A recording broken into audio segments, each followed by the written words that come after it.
Ladies and gentlemen of the press, we would like to use this time to welcome all of you at the headquarters of the Liberia National Police. We are coming here today is to inform you about issues that, issues that have been unfolding during the week. I hope you paid attention, and after that there will be question and answer. Thank you for coming.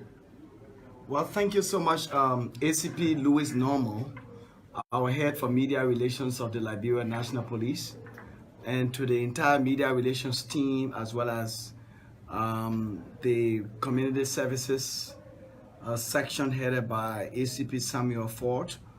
I want to take this time to appreciate your coming, members of the media. As always, this has been a long-running relationship between you members of the media and our Press and Public Affairs Office in making sure that the public is duly and proactively informed as to happenings here at the Liberia National Police in the fight against crime and abuse, and of course public safety. The Inspector General wishes me to convey to you members of the press his unwavering support and commitment in continuing to work with members of the media, especially in these upcoming elections, as we partner in ensuring a successful, non-violent, free and fair elections. Having said that, I would like to go into the nitty-gritty of why we've invited you. For those of you members of the social media, followers of the social media, who are here following us via your social media, various social media platforms, we want to say thank you so always. We follow sometimes some of your comments. Some of your comments are high on us, and you want to make sure that we are able to perform to the standard, as it relates to our statutory responsibility of protecting lives and property. So we usually appreciate you for taking up your time in the diaspora to join us via the social media platform and some of our citizens and residents that are in Liberia. Thank you so much. So we will go straight into the updates of why you are invited here. We will begin with updates from Grand Jide, Zreju. Police in Grand Jide, specifically Zreju, has arrested a 34-year-old man identified as Melvin Tia for allegedly killing his 32-year-old wife, identified as Florence Julu of the same address. Suspect Tia, a resident of the Car Center community in Zreju, Grand Jide County, allegedly killed his wife on the 22nd of September and escaped to neighboring Ivory Coast through the cross-border security network between the Liberia National Police and the Ivorian Security. He was arrested on the 24th of September 2020 and subsequently turned over to the Liberia National Police. The suspect, Melvin Tia, is presently in police custody undergoing investigation. We can assure the family that justice will be served and suspect Tia will be duly investigated, charged, and forwarded to court. So we'll go to Mount Barkley. The Liberia National Police has arrested a 24-year-old man identified as Michelle Cully, a resident of Lamingtown, Mount Barkley, for alleged rape. Suspect Cully was arrested on the 17th of September for allegedly sexually abusing a 17-year-old minor in the Mount Barkley community. The 17-year-old victim's mother alleged that on September 16, her daughter was sexually abused by suspect Michelle Cully. Suspect Cully is presently in police custody undergoing investigation. Moving on to Jacobtown, in a related development, a 23-year-old man identified as Momo Randall a resident of Peace Island community, Jacobtown, is said to be facing police investigation for rape. Suspect Randall was arrested on the 17th of September based on a complaint filed by the 16-year-old victim's mother that her daughter was sexually abused by suspect Randall of the same address. The victim was referred to the JDJ Memorial Hospital for medical examination while suspect Randall is presently in police custody undergoing investigation. Up to Nimba County, the LNP has arrested a 38-year-old man identified as Frederick Gibson,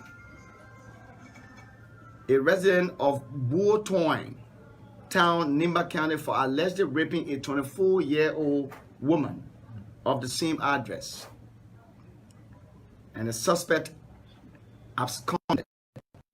According to the 24-year-old victim, she went to Buotoin Town, Nimba County, for African herbal treatment, where she met suspect Gibson, who is one of the herbalists. In the process of seeking her treatment, suspect Gibson sexually abused her and absconded. Suspect Gibson was arrested on the Bushwo Island in Monrovia, Montserrat County, on September 19 and is to be transferred to Nimba County, where the alleged act was committed. Let's move on to Saclay-Pierre, same in Nimba County. Police in Saclay-Pierre, Nimba County has launched a full-scale investigation into an alleged gang rape based on a complaint filed by a 15-year-old minor who was allegedly raped by Tiawan Richie, Eric Golinkin, Bill, and Demi, to be identified sexually based on a complaint filed to the police. An investigation is continuing to establish the whereabouts of these individuals, and we're going to show those families in Nimba that these individuals will not go with impunity, but will be arrested and made to face the full weight of the law. Ladies and gentlemen of the press, we are pleased to brief you on the outcome of an ongoing dialogue between motorcyclists, the motorcycle union, and that of the Liberia National Police in the wake of the reports of motorcycles trading in no-go zones. After a series of consultations and negotiations, we are pleased to announce to you the outcome of these negotiations.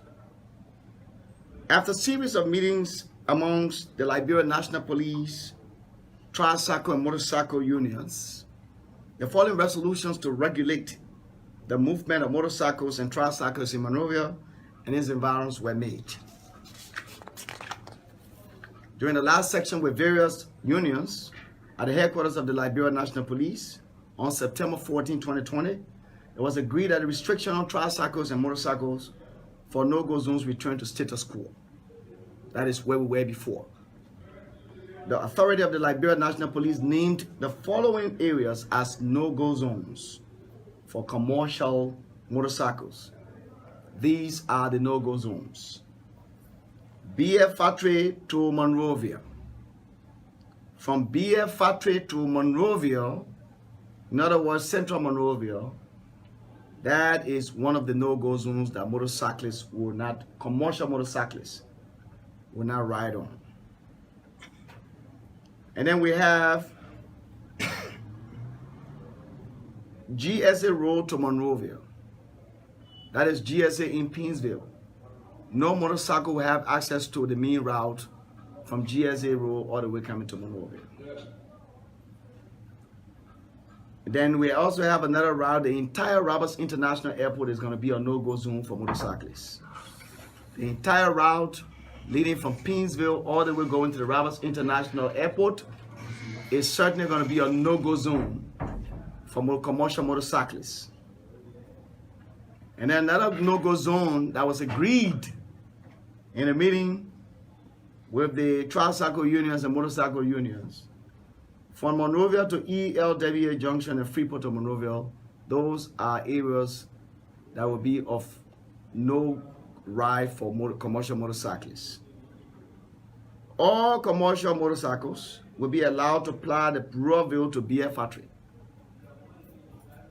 Painesville Red Light to from Freeport ISR, including its surrounding communities. Painesville Red Light to GSA Road intersection, including its surroundings. That is the feeder roads.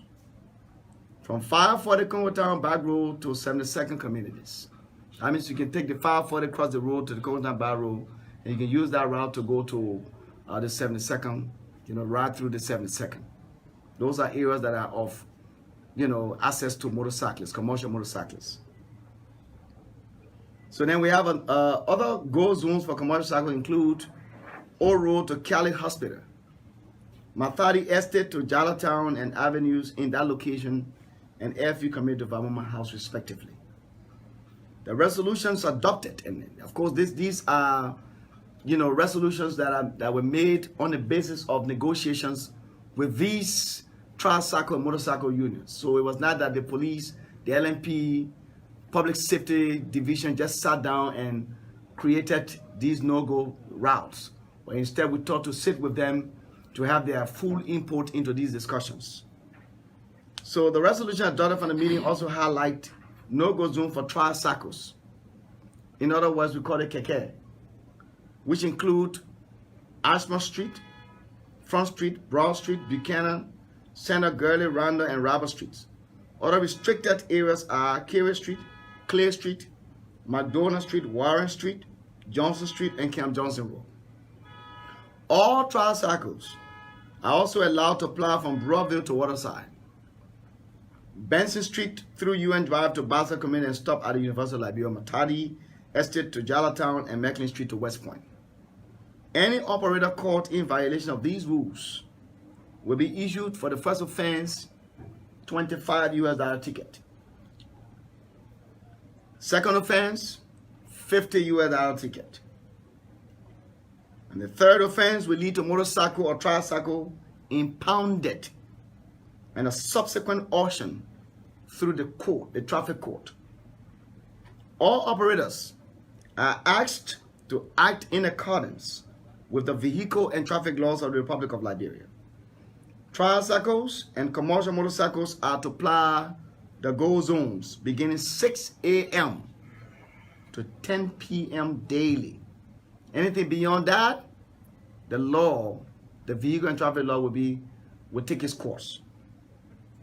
The authority of the Liberia National Police has expressed, and this is very important, ladies and gentlemen of the press, serious dismay over the constant habit by personnel of various motorcyclists, private security, wearing police regalia while carrying on their duties, which makes it difficult for the public, members of the public, to distinguish the police from private security uniform.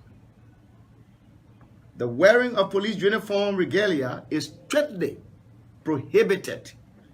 Anyone caught wearing police outfit, said person or persons, will be disrobed by officers of the Liberia National Police. Having said that, I'd like to provide you some statistics, crime statistics. During the month of August 2020, the Liberia National Police has investigated and forwarded to court the total number of 50 criminal cases, ranging from theft of property to murder. And that's between the period under review, August 2020. Traffic accident statistics. For the month of August 2020, the Liberia National Police has also investigated and forwarded to the court a total number of 4 accident cases, ranging from failure to yield right-of-way to reckless driving resulting into death and property damage. Statistics on police clearance issued from January to June 2020. January 2020, travel clearances 497 clearances were issued. Travel clearances were issued. Employment clearance, 226 clearances were issued. Name check clearance, 133 name check clearances were issued. Confirmation clearance, 145. A total clearance issued in the month of January is 1,001 clearance issued for the month of January 2020. February, travel clearances, 590. Employment clearance, 222. Name check clearance, 220. Confirmation clearance, 155. Total clearance for the month of February 2020, 1,187 clearance. March 2020, travel clearance, 267. Employment clearance, 220. Name check clearance, 185. Confirmation clearance, 105, a total of 777 clearance. April 2020, travel clearance, 65. Employment clearance, 30. Name check clearance, 15. Confirmation clearance, 1. A total of 111 clearance were issued. May, travel clearance, 155. Employment clearance, 55. Name check clearance, 90. Confirmation clearance, 8. A total of 308 clearance. And the final, June 2020, travel clearance, 154. Employment clearance, 77. Name check clearance, 112. Confirmation clearance, 52. A total clearance in the month of June, 398 clearance. Total number of clearance issued from January to June 2020, 3,782 clearance were issued, while 15 persons were denied.